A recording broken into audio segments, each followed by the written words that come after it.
9:09, senadora Goich, nos costó hoy día comunicarnos. ¿Cómo está? Buenos días, gusto de saludarla, Muy bienvenida.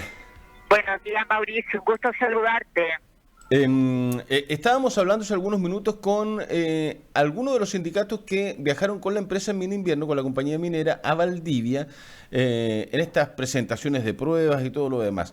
Yo quiero saber cuál es su visión respecto de lo que está pasando con la carbonífera y después podemos hablar del tema reconversión laboral, que no solamente se viene con trabajadores del carbón, si no es ahora va a ser en el mediano o largo plazo, sino que también con otras actividades. Pero ¿cuál es su visión de lo que está pasando con la Mina Invierno?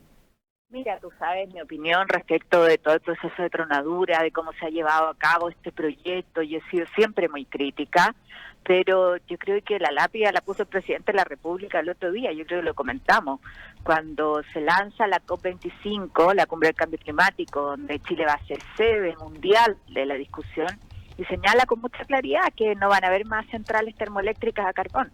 Una decisión que han tomado otros países ya hace años y que yo me alegro que tome Chile el día de hoy, porque es lo que corresponde. Es como pasamos del discurso respecto del cuidado del planeta a los compromisos concretos, tiempo de acción, como decía ese día la ministra de Medio Ambiente. Y eso sin duda tiene implicancias para proyectos que antes tenían perspectiva, pero que hoy día tienen que transformarse en materia energética, me refiero. O sea, no más carbón significa potenciar con fuerza y en serio todo el área de energías renovables, el cambio en nuestra matriz, y eso hace que proyectos como estos claramente, en perspectiva, tal cual como tú señalas, no van a tener desarrollo. Entonces, ¿cómo nos hacemos cargo hoy día de eso? Claro, y yo tengo la sensación que es bueno explicárselo a las familias, que son, a las familias de los trabajadores que están en ascuas, que todavía le quedan 30 días por delante después de que terminen estos alegatos, para saber cuál es la resolución, si finalmente se revierte o se mantiene. Si se mantiene, la Mina Invierno ya avisado por parte de Sugerencia va a cerrar, comienzan los primeros despidos dentro de 40, 45 días más, para cerrar todas sus actividades seguramente en noviembre, diciembre. Pero, ¿cómo le explicamos a las familias? Porque cuando uno escucha al presidente en el lanzamiento del COP25, donde Chile va a tener que cumplir por una cuestión lógica ciertos estándares para poder recibir la COP25. Es como hacer un mundial y no tener los estadios para hacer el mundial. Es así de simple, ¿no? Qué Entonces, buena pero analogía, sí, claro, así es. es así, pues. Entonces, si yo voy a tener plantas de producción de carbón y voy a hacer la COP25, ¿cómo le explico a la gente que va a venir a Chile que yo sigo trabajando con el carbón? Por ahí, ¿no? Exactamente, tú lo has dicho tal cual. Y por eso el presidente fue tan explícito. Así como planteamos ese mismo día que no podemos avanzar la salmonicultura en la reserva de la biosfera, en el caso de Cabo de Horno, en el canal Beagle, que también tiene que ver con ciertos mínimos que hoy día son parte del estándar ambiental que tenemos que asumir a nivel mundial si queremos efectivamente liderar. Ahora, yo comparto y empatizo absolutamente con los trabajadores y las familias, esto lo hemos conversado muchas veces, cuando yo le decía van a avanzar en las tronaduras, pero eso no necesariamente va a significar mejoras laborales, mejoras salariales para los trabajadores por parte de la empresa. Entonces, hoy día esa preocupación tiene que movilizarnos. Por eso, Mauricio, mañana, de hecho, tenemos reunión con el ministro del Trabajo, con los dirigentes de los sindicatos, para aplicarnos ya en un plan de reconversión. O sea, cómo le damos respuesta a familias que la fuente de trabajo micro sí está sucedido en muchas áreas, en otras partes del país, ¿no es cierto? Tenemos ejemplos donde finalmente la reacción fue tardía y quienes pagan el costo son las familias. Y a mí me parece que eso no es justo. Eh, Entonces, lo que conversamos con el ministro la semana pasada es poder formular un plan de reconversión, o sea, que articule capacitación, alternativas productivas que existen en la región y que además son más sustentables, pero eso requiere de ayuda y apoyo a los trabajadores. El año pasado yo recuerdo haber estado con representantes de la gran mayoría de los sindicatos de Mina Invierno y se les había invitado por parte del gobierno a una mesa de trabajo para hablar de reconversión, de cómo se planificaba. Esa mesa ya no existe. O sea, el gobierno dejó de funcionar con esa mesa con los trabajadores del sindicato de Mina Invierno. Qué bueno que se retome con la autoridad del trabajo, pero no solamente la reconversión laboral viene por el tema del carbón, senadora, ¿cierto? Porque hay muchas actividades laborales que van a tener que reconvertirse, quienes son los que tienen ingresos por determinadas actividades hoy día en el país. Mira, el 2030, lo que nos señalaba la CEPAL en un seminario que hicimos a principios de año, en marzo, es que al 2030 la mitad de los empleos, tal cual como los conocemos, van a desaparecer. Lo estamos viendo mucho más fuerte en el comercio, ¿no es cierto? La comodidad de poder comprar desde tu casa en internet significa que tenemos menos vendedores en las grandes tiendas. ¿Qué pasa y cómo ayudamos también para que la tecnología no sea una amenaza, sino que sea una oportunidad? Eso implica la generación de otros tipos de empleo. Pero, ¿qué es lo que uno ve? Que se despidan los trabajadores que actualmente están realizando labores que son más rutinarias y no es a ellos a los que se vuelve a contratar en los nuevos empleos.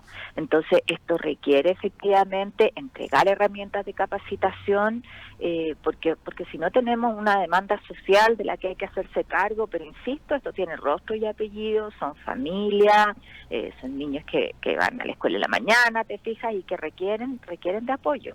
Es parte de lo que hemos estado trabajando con el ministro y yo creo que en esto, por un lado, está la legislación, donde hoy día estamos discutiendo el teletrabajo, por ejemplo, cómo se generan buenas condiciones para que tú trabajes desde tu casa o no necesariamente desde una oficina en la forma más tradicional que la conocemos y que tengas resguardo de tu seguridad social, de la seguridad en el trabajo, que pasa frente a un accidente, que la persona esté cubierta. Esos temas que hoy día tenemos que resolverlo en trabajos que son más móviles de alguna manera. Estamos avanzando en la legislación, pero por otro lado tenemos que avanzar en entregar las habilidades, las capacidades para que las personas puedan ir cambiando hacia otro tipo de trabajo. Después de lo que dice el presidente, de lo que uno está viendo en todos los medios de comunicación, de los especiales de prensa por el Día de la Tierra, el día lunes por la noche, etcétera, etcétera, etcétera, ¿cómo se le puede dejar tranquilo de alguna forma? ¿La justicia tiene esa, o los tribunales ambientales tienen esa independencia, o de una u otra manera pesa, marca en la decisión final lo que diga la primera autoridad del país, el primer mandatario, lo que se está hablando hoy día a través de los científicos, de los expertos en esta materia? Porque uno, la sensación que tiene mirando desde afuera, recogiendo todos los antecedentes, senadores, que es muy difícil que se revierta la medida que dio a conocer ya el Tribunal Ambiental de Valdivia. Mira, en eso uno siempre espera que la justicia actúe con independencia, pero a mí me interesa además el tema de fondo. Y creo que ahí el propio presidente ha marcado de alguna manera la línea, ha establecido cuál es la decisión como país, mirando la estrategia de desarrollo. Entonces, si hoy día, independiente de lo que pase hoy día, te quiero decir, aquí hay una decisión que tomar que tiene que ver con migrar hacia otro tipo de energía. Y yo espero que como región nos hagamos cargo de eso. Te insisto, lo mismo respecto de la salmonicultura en el canal Beagle, busquemos otras alternativas, miremos además el mapa completo para ver dónde las actividades no ponen en riesgo otras que son más sustentables, dudas también en eso respecto de la actuación. Yo diría más bien de la empresa. Nos enterábamos de que había una medida cautelar que ahora la quieren levantar, que extrañamente después de casi 10 años de tener un juicio se llega a un acuerdo casi el mismo día que el subsecretario estaba dando cuenta en la Comisión de Medio Ambiente del tema. Uno le genera duda eso, así como se parten proyectos para no mostrar el impacto ambiental que tienen como el proyecto completo. Sabemos que tenemos una institucionalidad que es débil, pero yo creo que este año de verdad es una oportunidad para nosotros como país. O sea, la decisión que yo aplaudo y creo que es valiente de hacer la COP25 nos impone estándares más altos que finalmente son a beneficio de nosotros mismos, de las personas. O sea, aquí estamos hablando del país, del mundo, del planeta que dejamos a nuestros hijos. Y ese es un tema que yo me alegro que cada vez tomemos más en serio. Sí, ese es un tremendo punto el que plantea. ¿Qué planeta vamos a dejar? ¿Qué territorio? En nuestro caso, el de Magallanes, la Patagonia. ¿Qué Patagonia vamos a dejar? ¿En qué condiciones se las vamos a dejar a nuestros hijos, nietos y a las nuevas generaciones? Y la Corte de Apelaciones ha paralizado la operación de la salmonera en el canal Beagle, admitió a trámite, como bien adelantábamos hace un ratito, el recurso de protección y acogió la orden de no innovar. No se podían ingresar jaulas, no se podían sembrar alevines, hay que retirar a los elementos que conforme a la autoridad no podían ingresar, pero ¿por qué ingresaron? Uno piensa, es todo bastante raro, por decirlo menos. ¿Cómo toma esta decisión de la justicia y qué puede pasar de ahora en más? O sea, yo me alegro de que aquí la justicia esté haciendo su trabajo. A mí me parece que en esto hay una serie de cosas que son muy irregulares. O sea, si yo estuviera en la Cámara de Diputados, yo haría una comisión investigadora para ver el detalle, ¿por qué se permite iniciar operaciones cuando había un juicio pendiente, cuando había una medida cautelar que implicaba que no se podía hacer? O sea, hay varias cosas aquí en concesiones que deberían haber caducado y sin embargo no lo hicieron. Ahí veíamos nosotros cuando hacía la relación el subsecretario, permisos que, o más bien validaciones que se hicieron de un día para otro, cuando tú dices necesitamos hacer frente a eso un estudio o al menos recoger antecedentes, en fin, podría contarte muchas cosas. Sí. Ahí a mí me encantaría que se hiciera una comisión investigadora que pusiera sobre la mesa y que permitiera transparentar, y sobre todo para la comunidad en Puerto William, cómo se ha dado este procedimiento. ¿Qué es lo que ha sucedido? Y junto con eso, mi llamado es a las autoridades, a los involucrados, a sentarse a la mesa. La próxima semana tiene agendado el día jueves, el 2, visita a la región el subsecretario de Pesca. Y hemos estado conversando mucho. Se va a reunir con el intendente, le he pedido que se reúna también con el alcalde de Cabo de Hornos, ¿no es cierto?, para ver el tema, porque aquí uno dice no es que estemos en contra del desarrollo de una industria, en el caso de la salmonicultura, sino que en dónde se está instalando, y por lo tanto, tal cual como lo hicimos hace años en un proceso que me tocó encabezar a mí en lo legislativo, que se generen alternativas de relocalización, veamos el mapa, digamos efectivamente cuál es la capacidad de carga, por decirlo en simple, que tiene la región respecto a la salmonicultura, para que no pongamos en riesgo otras actividades productivas, el turismo, la pesca artesanal, el cuidado de los ecosistemas. Usted dice relocalizar la industria de la salmonicultura dentro de Magallanes o en otras regiones del país. O sea, ¿también está dispuesta a dialogar de que sí pueda haber salmoneras en otros puntos geográficos de Magallanes?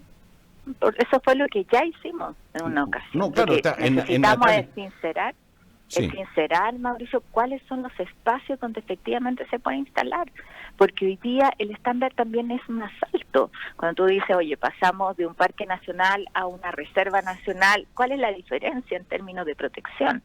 Entonces ahí yo creo que una de las cosas interesantes es cambiar el eje, y en eso se ha estado avanzando, desde una concesión donde era la empresa la que solicitaba el lugar, a que la Subsecretaría de Pesca define cuáles son las áreas con los estudios adecuados, que efectivamente te dan garantías de que es un lugar que permite el desarrollo de esa industria. ¿Entiendes? O sea, rayar la cancha previamente, pero hacerlo con la información adecuada. Y en eso nosotros somos una región mayormente de protección, no solo de áreas silvestres protegidas, sino también hoy día estamos avanzando en los parques marinos, en la protección de los océanos, pero eso se define sentándose a la mesa, con claridad, poniendo las cartas con transparencia, y no en procesos que, te insisto, respecto de la tramitación de estas concesiones y de la implementación de los proyectos, donde a uno le quedan muchas dudas. Senadora, la saco del tema medioambiental, del tema carbón, del tema salmones, y lo llevo a algo que es sumamente importante. Y ayer yo decía que lamentablemente era una vergüenza que tantos años han pasado y que a nuestra tercera y cuarta edad no se le cumple devolviéndole plata que les pertenece. Hablo del 4%. Se han hecho tantas gestiones. Ayer hablábamos con la presidenta de la agrupación de los jubilados del 4%. Han hablado con 10 intendentes, senadora. 10 intendentes. Solo con uno, que lo dijo ayer la propia presidenta del 4%, con Jorge Fríes, tuvieron el mayor acercamiento, y lamentablemente al hablar con Michelle Bachelet en una visita a Magallanes les dijo, tenemos la voluntad, pero no tenemos la plata. ¿Cómo le explicamos a los chilenos de que de verdad el Estado de Chile no tiene plata? Uno tiene la sensación, cuando lee, uno que se informa más, es que el Estado de Chile no es un Estado pobre, plata hay. ¿Y por qué? ¿Cómo entendemos también de que ese 4%, después de tantos años y con tantos abuelitos y abuelitas muertas en el camino y se siguen muriendo, no se pueda cumplir devolviendo algo que el Estado usufructuó de aquello? ¿Para qué vamos a andar con cosas? Digamos las cosas como son. ¿Y cómo entendemos o cómo le explicamos a esos abuelitos y abuelitas y a la gente que nos está escuchando y mirando de que no se ha podido solucionar ese problema que es histórico, senadora? En esto, lamentablemente, desde el Parlamento no tenemos nosotros las atribuciones, si no hubiéramos solucionado hace rato esto. Y lo que necesitamos es la firma del presidente o de la presidenta respecto a los recursos, ¿no es cierto?, el visto bueno de Hacienda. Porque yo comparto contigo, para otras cosas existen recursos, sin embargo, para reconocer deudas reales, no lo están, a pesar de todos los esfuerzos que hemos hecho, de las propuestas, de las reuniones, de las gestiones. O sea, se me viene al tiro a la cabeza la situación de la deuda histórica de los profesores, que es lo mismo, o sea, es como apostar a que finalmente van muriendo para que vaya terminando, y eso no puede ser, o sea, hay reconocimiento a una deuda que existe y que debería ser zanjada, y en eso siempre ha habido además disposición a conversar fórmulas, pero yo en esto reitero lo que siempre he planteado, o sea, lo que uno esperaría es que fueran prioridad, que nuestros adultos mayores no solamente estén en el discurso, así como nos pasa con los temas ambientales, uno los escucha porque es políticamente correcto. Siempre hay palabras de compromiso con los adultos mayores, pero no sacamos nada con discursos bonitos si no se llega a la acción, si no se toman las medidas concretas. Y en esto dependen del Ejecutivo, no dependen de lo que podamos hacer desde el Parlamento. Pero se puede presionar, se puede empujar, porque esto es voluntad política, senadora. O sea, un decreto presidencial hace que al otro día comiencen a depositarse los dineros. Exactamente. Ahora nosotros, te insisto, la firma tiene que ser del presidente. O sea, él es el que tiene hoy día la decisión sobre los recursos. Y en eso compartimos, acompañamos a las personas que finalmente se están viendo afectados. Ellos saben en eso y cuentan con todo mi compromiso.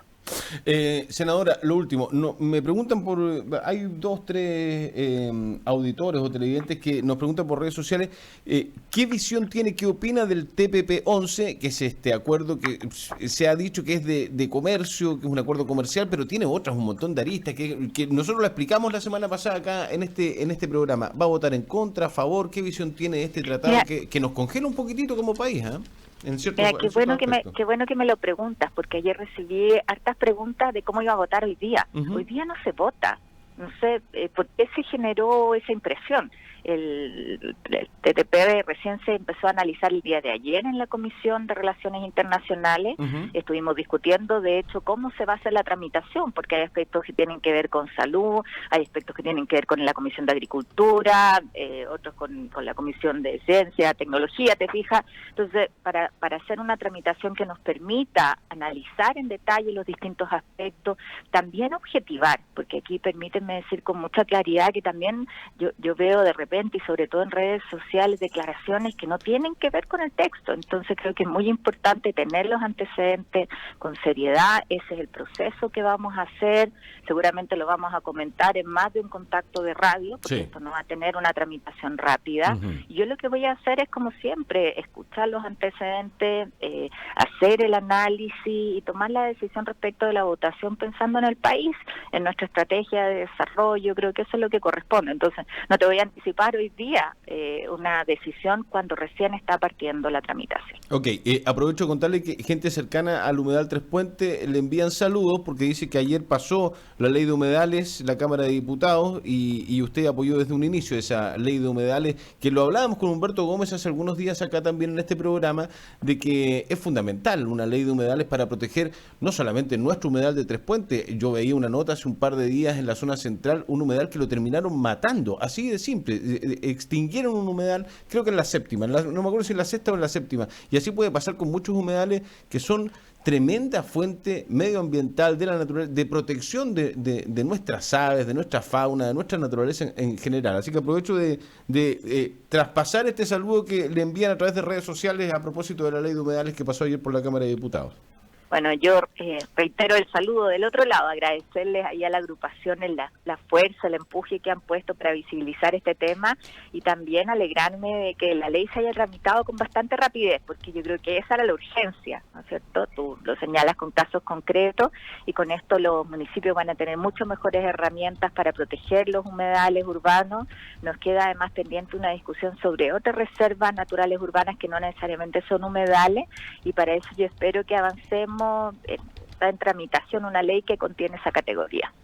Senadora Carolina Goich, un gusto conversar a esta hora de la mañana con usted. Que tenga buena jornada. Igual, muy buenos días, gracias. Chao, buen día. 9:29, vamos a hablar de impuestos, qué fome, ¿no? Pero bueno, hay que pagarlos todos los meses, y se viene la renta, está en pleno proceso, y ¿es bueno o no es bueno esta modernización? Le ha dicho el gobierno, que en rigor es una reforma tributaria. Vamos a hablar con el Colegio de Contadores en algunos minutos más. 9:29, pausa y ya volvemos.